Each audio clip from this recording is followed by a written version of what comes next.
O que a gente chama de direita, você tá falando aqui, é o bloco que é antipetista, né? Se a gente olhar direito. Estamos falando, isso. É um bloco antipetista, porque falar que é direita, a candidatura do Flávio Bolsonaro, era uma direita em termos nominais, né? A candidatura hoje do Centrão.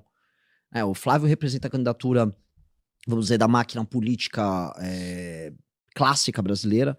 Não à toa que ele tá fazendo campanha como tal, ele fica dançando em cima de uns palcos, e ele leva o recall do pai dele. Então, o que ele pretende fazer, para fazer um overview de todo mundo? O Flávio, ele usa o sobrenome do pai para captar uma base eleitoral pré-existente, ligada ao pai, é um recall. Só que ele, para diminuir a rejeição, ele usa só o nome Flávio. Então, na campanha tá só Flávio, não tem o Bolsonaro para tentar amealhar votos de pessoas de centro, vamos colocar aí. E ele faz uma campanha despolitizada, é uma campanha de despolitização recall. Então é volume, porque você tinha falado no começo, a esquerda tá mais bem estruturada. Ela não está. Na verdade, quem está estruturado é o Centrão. A esquerda, ela tá bem fechada. Se você dá uma olhada, o PT nem tem uma coalizão de partidos de centro/centrão ao redor dele, como ele costumava ter nas eleições de 6, 10 ou 14. O PT tá bem isolado num bloco à esquerda. Então, quando a gente olha, o Flávio representa uma candidatura do Centrão. Com essa candidatura, eu vou colocar despolitizada. Ele não tá falando nada com nada, ele dança e é isso. Ele tenta reduzir, vamos dizer, a rejeição do nome do pai, fazendo esse tipo de construção meio infantil. Eu acho que ele tá tímido até, no sentido de tá aparecendo apareceu pouco, né? ainda, né? Não, pelo contrário, ele tá em campanha. Ele tá... É que assim, ele tá fora do meu algoritmo, então. Graças a Deus. Neymar aparecendo muito aí, tá o Ancelotti vai levar ele pra Copa ou não, aí tá atrapalhando meu algoritmo. Papo sério. Faz bem pra tua cabeça. Posso ter certeza disso, porque é uma campanha de retardado, assim. De retardado mental. Umas danças parecendo aquele boneco de posto. E no momento que o pai dele tá preso, quase morrendo, que o país está numa crise política sem precedentes, diante dos maiores escândalos de corrupção da história. Mas por quê? Porque o Centrão faz campanha assim. Você vai pegar políticos clássicos do Centrão, é música e dança, e ele tá em campanha, jatinho pra lá, jatinho pra cá. Ele tava agora em João Pessoa, tava em Rondônia outro dia, e é isso, ele vai ficar fazendo isso, porque o partido dispõe de muita grana. A gente tá falando de um partido com uma estrutura bilionária, que é o PL, fazendo isso. O outro cara do Centrão que concorre com ele é o Ratinho Júnior, que é do PSD. O Ratinho Júnior é um cara que apoiava o PT no começo da carreira dele, depois ele disse que foi mais à direita, não é um cara do Centrão, que é o PSD, é o partido do Kassab. O argumento dele aí para as eleições, eu acho muito engraçado, é que sempre, vamos discutir, vamos debater, que é um tipo de argumento do Centrão. Foi perguntado no Canal Livre, lá na Band, sobre redução da maioridade penal, ele falou, olha, isso tem que ser muito bem debatido. Acho que essa aqui seria, vamos dizer, a frase clássica de um político do Centrão, quando abordado com um tema um pouco espinhoso. Tem o Zema, que é o governador de Minas. Eu posso colocar ele como um candidato de direita, uma direita liberal, bolsonarista, ele é profundamente bolsonarista, ele tenta ser, como é o caso do Partido Novo, mais bolsonarista do que os próprios Bolsonaro, e ele pretende ser vice do Flávio, então ele tá construindo uma pré-candidatura para ser vice do Flávio. E tem eu, que fundei um partido essencialmente de direita, de um movimento que também tem na veia, né, na sua história, uma luta anticorrupção muito forte. A gente organizou as ruas, por exemplo, durante a Operação Lava Jato, há coisa de 10 anos atrás, lideramos manifestações contra Dilma Rousseff, denunciamos a direita corrupta, que eu chamo o Flávio Bolsonaro de direita master, né, o banco master à direita, inclusive tem o PL ali, e junto, que seria uma instituição financeira que banca as farras deles. E fomos cancelados por muito tempo na direita por falar a verdade, que a esquerda é corrupta no Brasil e a direita também. Então você tem esses nomes que estão postos no jogo aí, e aí que vença o melhor, né? Ou melhor, não é um esporte, né? Que vença que convencer as pessoas. Como que você viu essa saída do Tarcísio do jogo? Assim, todo mundo achou que ele ia entrar nessa briga aí. Ele queria, mas o Tarcísio é um homem fraco, vocês precisam conhecer quem é o Tarcísio. O Tarcísio é um cara que ele era um burócrata, eu conheci ele, inclusive a primeira vez que eu vi ele foi no começo do governo Temer. Então ele foi levado pela turma do Valdemar pra dentro do governo Dilma, ficou no governo Dilma, depois ele foi pro governo Temer, aí foi fazer aquelas PPIs e tal do governo Temer. Disso ele foi puxado aí sim como ministro no governo do Bolsonaro, aí o Bolsonaro lançou ele como candidato. Então ele é um cara, vamos dizer, a natureza dele é a de um burocrata, ele serve o líder em questão. Se o líder é a Dilma, ele serve a Dilma, se ele é o governo Temer, ele vai servir o Temer, na época ele serviu o Moreira Franco, depois o Bolsonaro, e quando ele foi se ensaiar, porque o Centrão começou a comer a cabeça dele, você é o candidato, você ganha, tal, eu nunca vi viabilidade nisso, porque primeiro a família Bolsonaro era dona do ticket. Quem era dono do ticket? Serei candidato à direita pra presidência em 26 era a família, quem definiria a família? Ficaram vendendo que o Ciro Nogueira, vamos falar a verdade, ele ficou fazendo preço no mercado, que ele iria montar a chapa, que já tava tudo fechado, que a família Bolsonaro ia se contentar com, vamos dizer, ficar olhando, e só faltou combinar com a família Bolsonaro. Então, eu realmente nunca achava. Você vai pegar, tem podcast, tem vídeos meus do final do ano passado já falando, gente, esqueçam o Tarcísio, não faz nenhum sentido pra família permitir que um cara leve todo o vigor eleitoral deles, enquanto eles ficam chupando o dedo. Aí depois, vamos supor, ele ganha uma eleição, ele vai abandonar eles, que é o que todo mundo pretende fazer com a família Bolsonaro, porque não confia neles.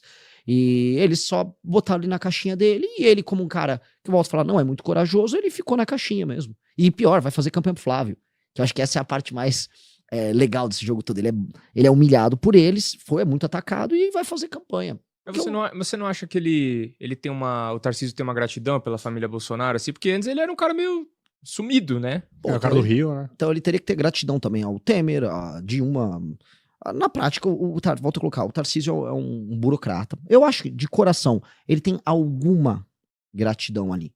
Só que ele também se ressente do fato de que a família também foi dando linha na pipa. Ninguém chegou e falou, você não será o candidato em um momento. Então ele foi fazendo uma construção paralela. E aí, né, aí a gratidão não ficou, porque assim, teve um momento que a família falou, não, você não é o candidato. E ele tentou.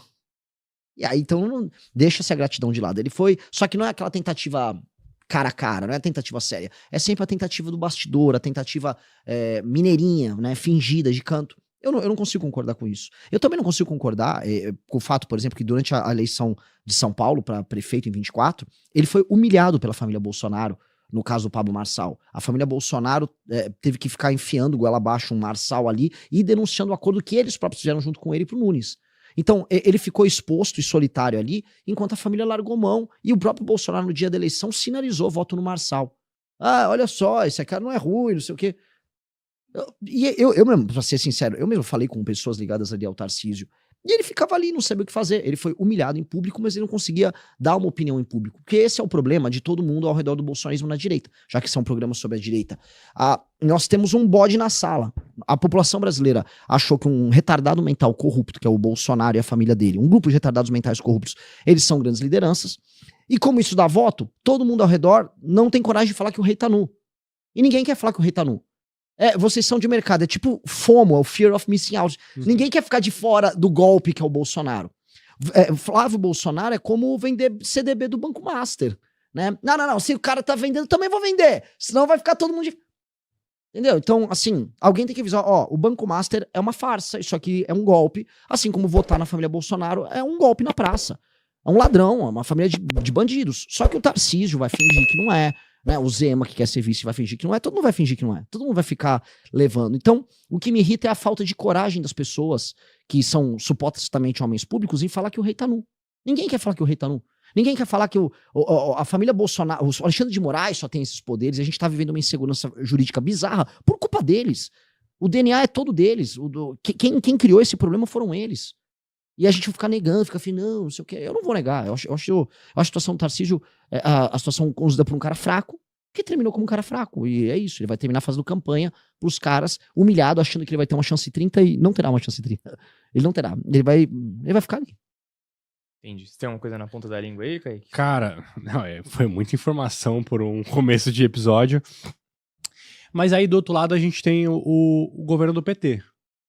Você acha que a esquerda consegue de novo pegar esse lugar ao sol? Porque, cara, na minha bolha ali parece que é uma rejeição em massa, só que do outro lado também você vai ver os comentários, o pessoal, parece que eles têm uma força muito grande ainda. E a gente nunca sabe o quanto que a gente pode confiar nas pesquisas. Né? Não tô querendo ser teoria da conspiração aqui, mas fica sempre meio, né? A pesquisa hoje mostra um negócio, aí quando chega lá na frente, deu diferente. A pesquisa hoje mostra que tá quase 50-50 pra Lula e Flávio, só que você fala assim, caramba, eu não vi o Flávio quase fazendo nada, o Lula... Ele cresceu bastante, passou dos 30. Ele cresceu e, tipo assim, e o Lula tá fazendo tudo que ele tá fazendo, aí ele dá um discurso que ataca a esquerda, mas a esquerda ainda assim ama ele, obrigado Lula por salvar a gente da pobreza. Tipo assim, não entendo muito o que tá acontecendo. Na sua visão, você acha que o PT ainda tem força pra ganhar essa eleição? Eu acho que em condições normais de temperatura e pressão, não só o PT como as esquerdas, não só no Brasil, mas na América Latina como um todo, no mundo em certa medida, elas estão lenhadas. É um momento muito ruim para as esquerdas e o próprio Lula sabe disso.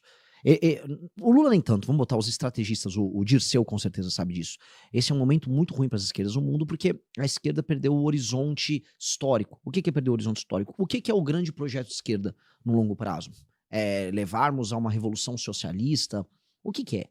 Eles perderam esse horizonte, eles se tornaram establishment de maior parte dos lugares, e os movimentos essencialmente populistas, eles são à direita. Na Europa, a eleição do Trump vai nessa linha, e você está tendo uma resposta à direita aqui, para falar no continente, em toda a América Latina. O México é o único lugar em que a esquerda persiste, e eu acho que infelizmente vai continuar persistindo. Aqui no Brasil, a esquerda é mais ou menos isso, tá? Eles entendem que eles não têm muito para onde ir em termos de desenvolvimento de uma agenda, então eles vão tentar manter o poder e torcer para mudar as correlações de forças, que é o plano do Zé Dirceu. Manter o poder para eles significa, em última instância, jogar no erro do adversário. Em condições normais de temperatura e pressão, o antipetismo é maior do que o petismo hoje. O antipetismo. Só que o antipetismo capitaneado pela família Bolsonaro, ele não tem vigor, porque ele tem vamos botar aqui, uma alta rejeição nas pessoas conforme elas adquirem um pouco mais de consciência. Então você vai pegar grandes centros urbanos, vai pegar as pessoas mais jovens, as pessoas não compram a família Bolsonaro. Foi esse o motivo da derrota do Flávio em 2022. E o PT pretende fazer o quê? O PT pretende que o Flávio seja o candidato. Vocês vão reparar, a esquerda e o governo federal institucionalmente não começaram nenhum ataque contra o Flávio. Eles vão aguardar passar o período das filiações agora e depois aguardar ficar certo que o candidato é o Flávio. Aí vai vir um bombardeio contra ele. E aí imagino eles vão jogar no erro da família. Eles vão jogar no erro dos Bolsonaro, que é uma tática do time de futebol no contra-ataque. Você falando que estão mais na bolha do futebol pra Copa, eles vão jogar aquele jogo clássico de contra-ataque. Eles não têm volume de jogo pra vencer, mas eles podem jogar no erro do adversário. E aí do outro lado, né, os adversários que estão postos aí, pra eles seria muito melhor que fosse justamente um membro da família. Então, a família Bolsonaro está tentando diminuir a quantidade de erros do Flávio, estão tentando tirar o nome Bolsonaro, o sobrenome Bolsonaro, para tentar vender ele como outra coisa, fazer uma campanha mais do centrão, um cara pulando, dançando. E é isso. Né? Então, o jogo na cabeça deles